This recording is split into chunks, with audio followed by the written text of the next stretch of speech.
తమిళ సినీ నటుడు కమల్ హాసన్ మరోసారి వివాదాల్లో చిక్కుకున్నారు. ఈసారి ఆయన సనాతన ధర్మంపై చేసిన వ్యాఖ్యలతో వివాదాస్పద పరిస్థితి ఏర్పడింది. తమిళనాడు బీజేపీ రాష్ట్ర కార్యదర్శి అమర్ ప్రసాద్ రెడ్డి కమల్ హాసన్ పై తీవ్రంగా మండిపడ్డారు. కమల్ వ్యాఖ్యల వీడియోను సోషల్ మీడియాలో షేర్ చేస్తూ ఆయన సినిమాలను బహిష్కరించాలని ప్రజలను కోరారు. ఏం జరిగింది? ఒక కార్యక్రమం కోసం కమల్ హాసన్ ఇటీవల సూర్య నిర్వహిస్తున్న అగరం ఫౌండేషన్ ఈవెంట్ కు హాజరయ్యారు. అక్కడ ఆయన మాట్లాడుతూ ఈ దేశాన్ని మార్చగల ఏకైక ఆయుధం విద్య మాత్రమే.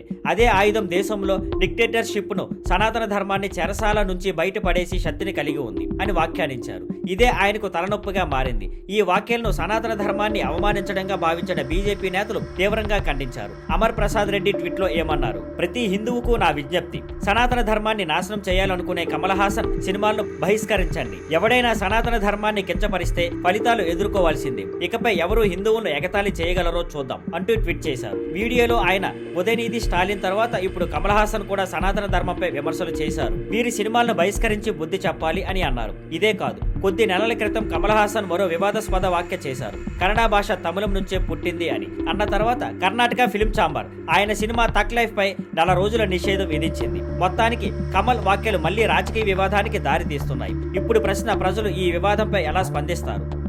Thank you for watching. Please like, share and subscribe.